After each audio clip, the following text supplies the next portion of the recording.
जरा आदम खेल के इलाके अखुरवाल चलते हैं। इसका नाम गिशो कमर रखा गया कि यहाँ तीर अंदाजी का मुकाबला होता था।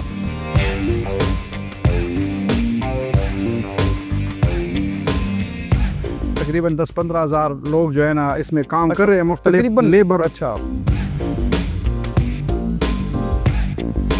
कोशिश कर रहे हैं कि लाखों के हिसाब से ये पौधे जो है ना हम लगाए। इसकी वजह शोहरत यहाँ का तैयारशुदा असला है।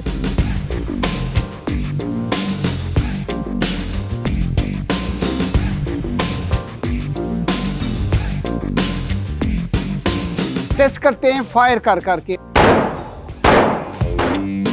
अस्सलाम वालेकुम, दी बाइकर्स की न्यू एपिसोड में वेलकम कहते हैं। अभी हम दरा आदम खेल के इलाके अखुरवाल चलते हैं। वहाँ आपको उन्होंने जो कम्युनिटी बेस उन्होंने कोई डेवलपमेंट की है वो दिखाते हैं। यहाँ कोल्स माइन हैं वो आपको विज़िट करवाते हैं। चलते हैं जी।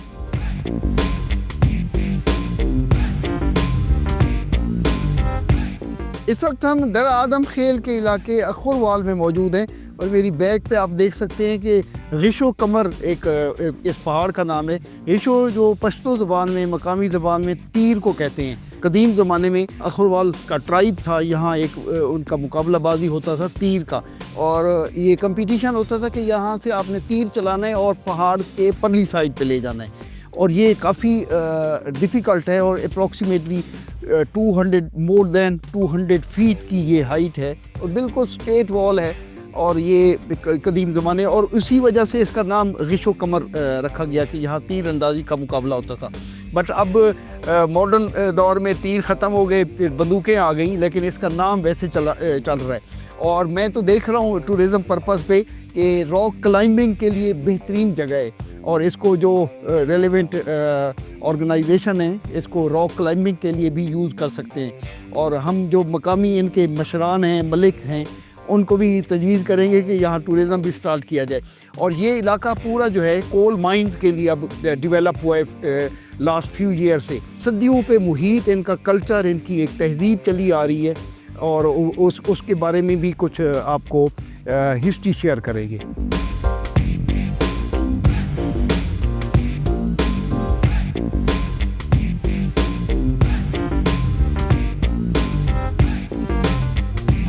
हमारे साथ मलिक हयात खान आफरीदी हैं, या हमारे मेज़बान हैं।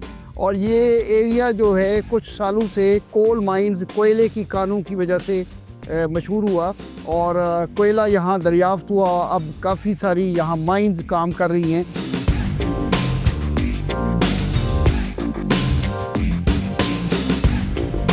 कोयले के बारे में बताएं, ये कब से कोयले का काम शुरू हुआ है? ये प्रॉपर 2018 से काम इस पे शुरू हुए है, लेकिन कोयला शुरू होने में 2-3 साल लग गए। उसके बाद कोयला निकलना शुरू हो गया है और इससे जो है ना मतलब है हमारे साथ तकरीबन 10-15 हज़ार लोग जो है ना इसमें काम कर रहे हैं, मुख्तलिफ लेबर। अच्छा, और इसमें हम खुद भी जो है ना मतलब है जी कितनी इस वक्त कितनी माइंस पे काम हो रहा है? वो तकरीबन इसमें है 50 के करीब मेरे ख्याल में। अभी तकरीबन वो कोयला जो है ना वो प्रोडक्शन पर है। बाकी इसके अलावा भी काफ़ी सारा पहाड़ है हमारा, तो इस पे वो मुख्तलिफ जो है ना वो कर रहे हैं। इस पे कोयला निकलने में थोड़ा टाइम तो लगता है। अच्छा, ये जो मिनरल्स हैं, ये जो मादनियात हैं, इससे डेफिनेटली इलाके में मैं देख रहा हूँ काफ़ी चेंजिंग भी आई हुई है। तो इसके जो अर्निंग हो रही है मदनियात से, उसके लिए आप अपनी कम्युनिटी के लिए क्या क्या डेवलपमेंट के काम कर रहे हैं? काफ़ी सारे लोग परदेश में थे, वो ये जब प्रोजेक्ट शुरू हुआ तो वो भी मतलब आ गए। इससे जितना मतलब पैसे आते हैं, तो इसमें हमने एक कमेटी के थ्रू पे वेलफेयर का जो है ना वो एक सिस्टम बनाया हुआ है। तो वो वेलफेयर के थ्रू पे हमने इस तरह एक हस्पताल बनाया हुआ है। पहले तो मतलब मर्ज से पहले इलाका गैर था। इसके अलावा इसमें जो है ना हमने स्पोर्ट्स के लिए भी मुख्तलिफ जो है ना प्रोजेक्ट आपके वो रखा हुआ है। स्पोर्ट्स भी खर्चा उस पर कर रहे हैं। क्योंकि हमारा जो नौजवान नस्ल है वो खेलों के मैदान को आबाद करना है, और आबादी की वजह से फिर जो है ना अस्पताल भी रन होते हैं। तो ये एक बहुत ज़रूरी। इसके अलावा एजुकेशन पे भी हम वो कर रहे हैं तो इसी से हमने एक लाइब्रेरी भी बनाई हुई है। अच्छा उसमें 50% खर्चा जो है ना हमारी अखवाल से हुई है, बाकी दूसरी ज़रख़ुन खैर वगैरह से। तो अच्छा, ये बताएं कि इन्वायरमेंट के हवाले से जो ये आलूदगी है, या वैसे ओवरऑल पाकिस्तान भी, पूरी दुनिया भी जो इन्वायरमेंट के इश्यूज़ हैं, वर्ल्ड के हॉट इश्यूज़ हैं, तो और आपकी कम्युनिटी उसके हवाले से क्या कर रही है? उसके लिए ये है कि हमने ग्रीन पाकिस्तान, जिस तरह ग्रीन अखरवाल जो है ना वो प्रोजेक्ट हम कर रहे हैं। इसके अलावा हमने एक तो जंगल की कटाई पे पाबंदी लगाई हुई है, दूसरा हमने जो वाइल्ड लाइफ वाला काम है वो भी हमने कर दिया है। हाँ। उसमें अपनी मदद के तहत काफ़ी सारे जो है ना हज़ारों के हिसाब से मुख्तलिफ किस्म के परिंदे, मोर से लेके तीतर तक, अच्छा, कबूतर वगैरह, ये सारे जो है ना इस तरह हमने छोड़ी हुई है। और वाकई ये जब से कोयला दरियाफ्त हुआ, यहाँ लोग भी खुशहाल हुए, और यहाँ की कोई 80% के करीब कहा जाता है, 50 to 80% के लोग जो बैरून मुल्क मुलाजमत करते थे वो भी वापस आए और यहाँ उन्होंने अपने काम शुरू किए।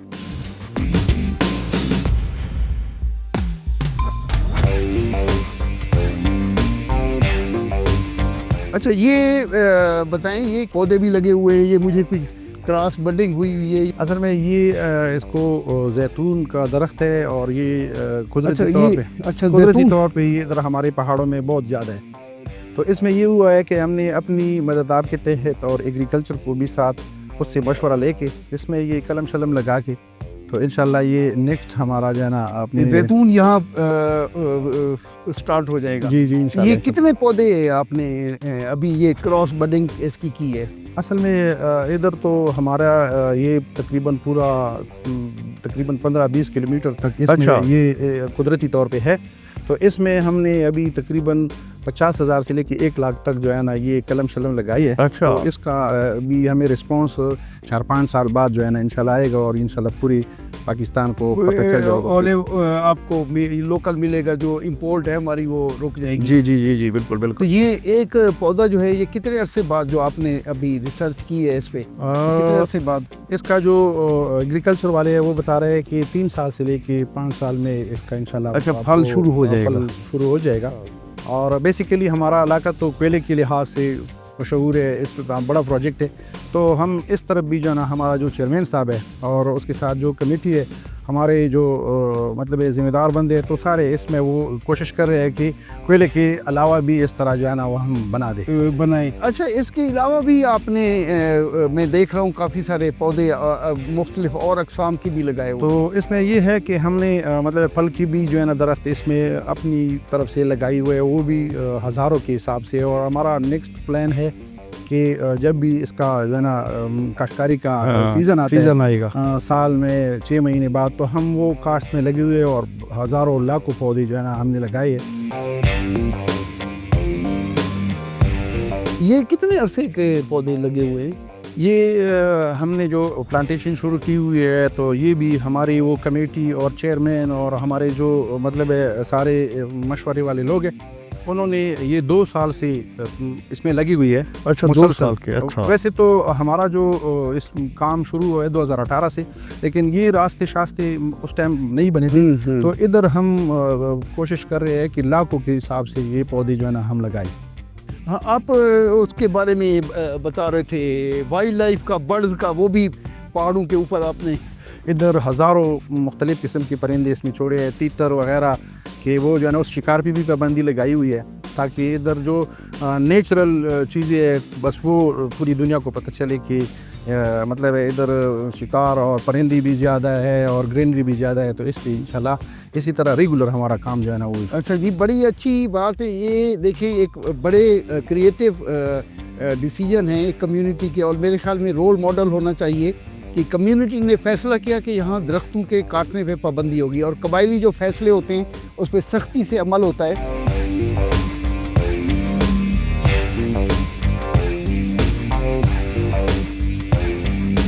मेरी राइट साइड पे औरकज़ई का इलाका है और ये लेफ़्ट साइड पे अखुरवाल का इलाका है। बिल्कुल हम टॉप पे पहुँचे हुए, और बहुत ही खूबसूरत है। एक साइड पे बिल्कुल वीराना है, और एक साइड पे जो कम्युनिटी ने एक अपना मॉडल विलेज इसको कहें वो बनाया हुआ है। और यहाँ तक टॉप पर तक रोड भी आई हुई है, और यहाँ ग्रीनरी भी आपको मिलेगी, वाइल्ड लाइफ भी मिलेगी।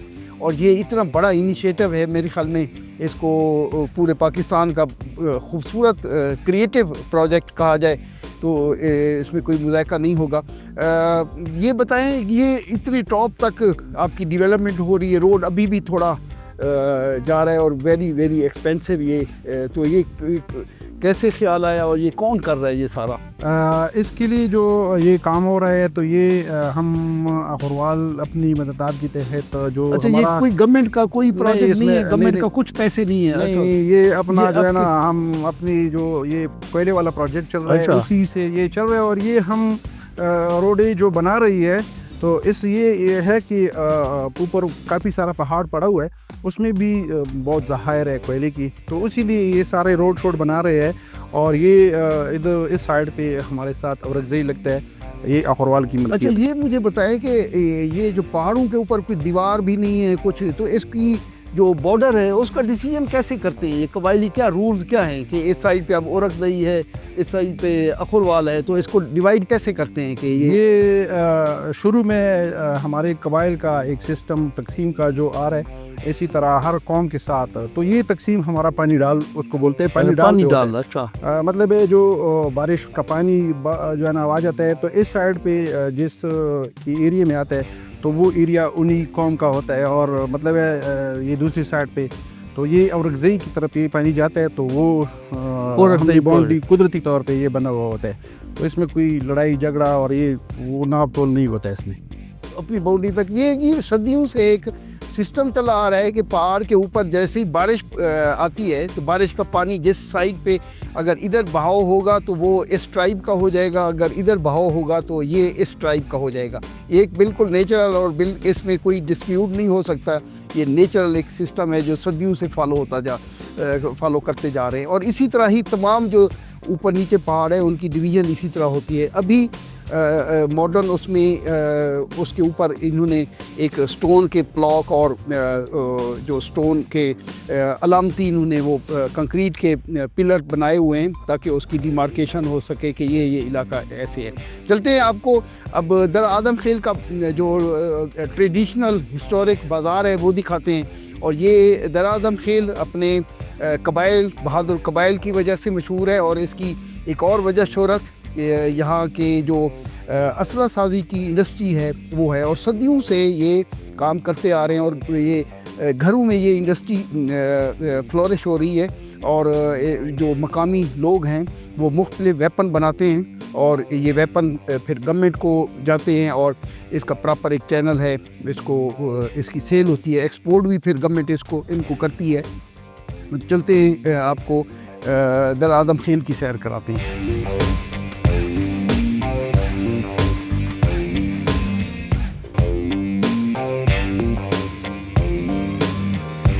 इस वक्त हम दर आदम खेल में पहुंच चुके हैं और बहुत ही खूबसूरत एक छोटा सा शहर और कदीम रिवायतों के साथ, तहजीबों के साथ जुड़ा हुआ और तारीख़ की बेशुमार तहें अपने अंदर समेटे हुए। और ये अफरीदी कबाइल का मरकज़ समझा जाता है।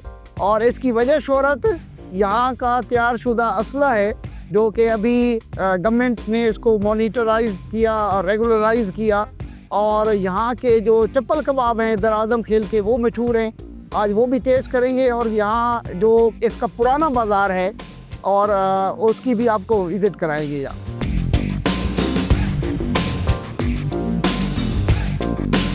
इस वक्त हम दर आदम खेल बाज़ार में पहुँच चुके हैं। दर आदम खेल की वजह शोहरत यहाँ के आर्म्स एमुनिशन की जो फैक्ट्रीज़ हैं वो भी आप दिखाते हैं। यहाँ के हुनरमंद जो हैं कारीगर वो अपने हाथों से असला बनाते हैं, मुख्तलिफ वेपन बनाते हैं, वो आपको दिखाते हैं। इस वक्त हम दर आदम खेल बाज़ार में मौजूद हैं और ये बहुत बड़ी मार्केट है आर्म्स एमुनिशन की।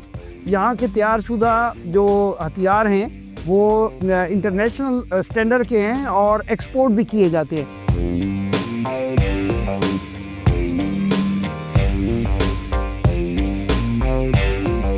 अभी हम कुछ आपको विज़िट कराते हैं जो कारीगर हमारे हुनरमंद हैं वो किस तरह इनको वेपन्स के जो पार्ट्स हैं वो कैसे तैयार कर रहे हैं।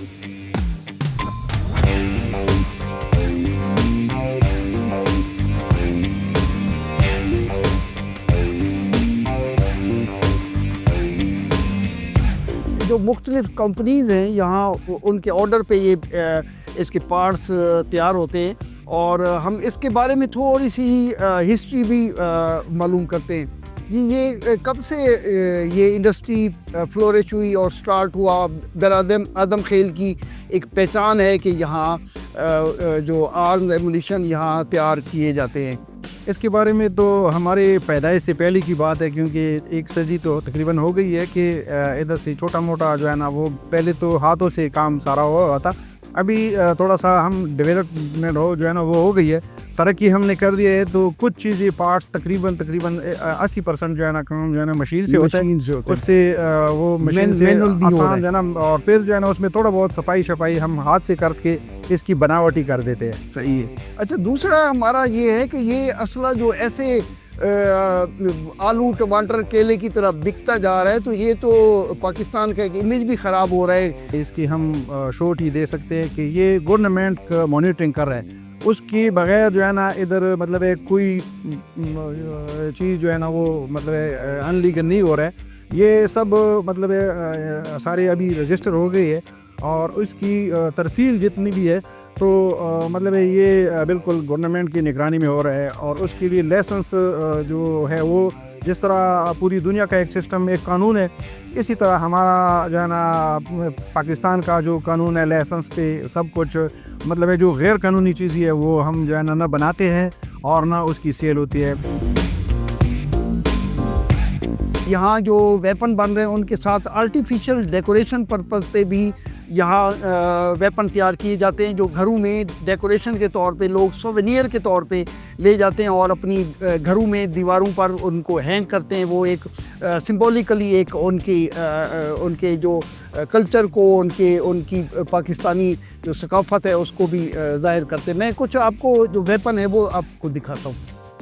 ये देखें, ये बड़ा ही रिफाइन एक जो पिस्टल है वो तैयार किया गया।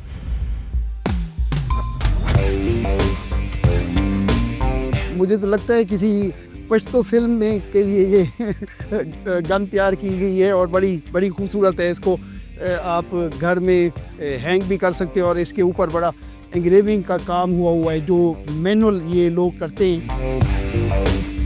ये देखिए जी, ये बिल्कुल इंटरनेशनल स्टैंडर्ड के हिसाब से ये गन बनाई गई है।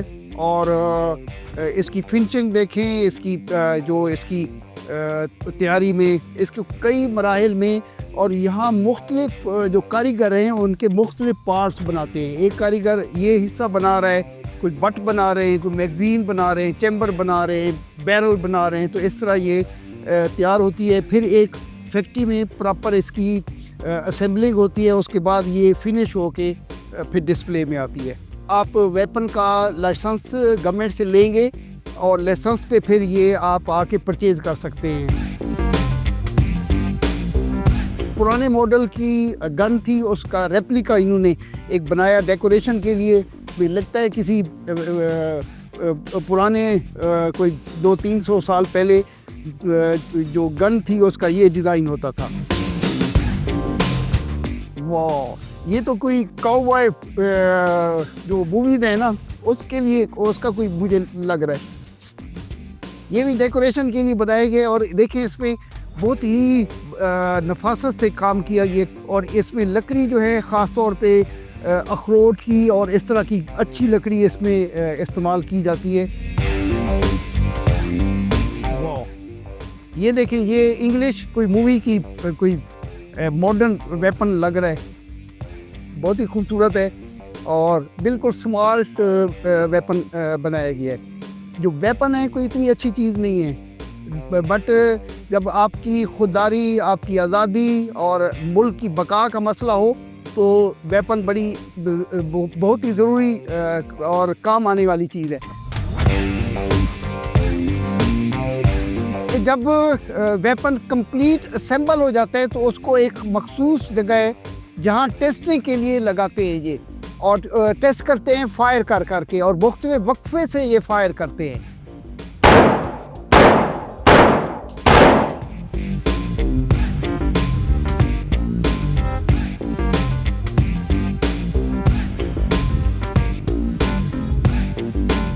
दरा आदम खेल आएँ और दरे के मशहूर चप्पल कबाब ना खाएं तो आपकी विज़िट बिल्कुल अधूरी रह जाती है।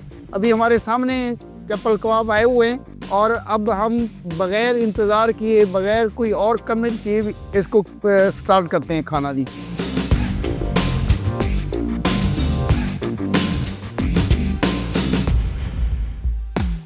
दरा आदम खेल के हमने फेमस चप्पल कबाब खाए, वेरी टेस्टी। बहुत मेहरबानी जी आपकी मेहमान नवाजी की। दरा आदम खेल के लोग जो हैं बड़े ही मेहमान नवाज हैं और जो अफरीदी ट्राइब है ये अपनी मेहमान नवाजी से और अपने मेहमानों की देखभाल के हवाले से बहुत ही मशहूर है। बहुत शुक्रिया जी, इंशाल्लाह फिर मुलाकात रहेगी।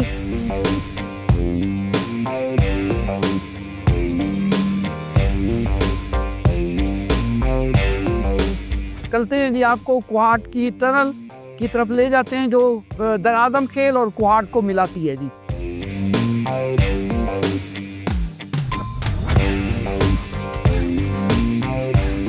इस वक्त हम दरा आदम खेल और कुहाट के दरमियान जो कनेक्टेड टनल है उस पे हैं। इसको फ्रेंडशिप टनल भी कहा जाता है और मैं कहूँगा कि ये दुनिया की वाहिद टनल में आती है जहाँ से बाइक आप क्रॉस नहीं कर सकते।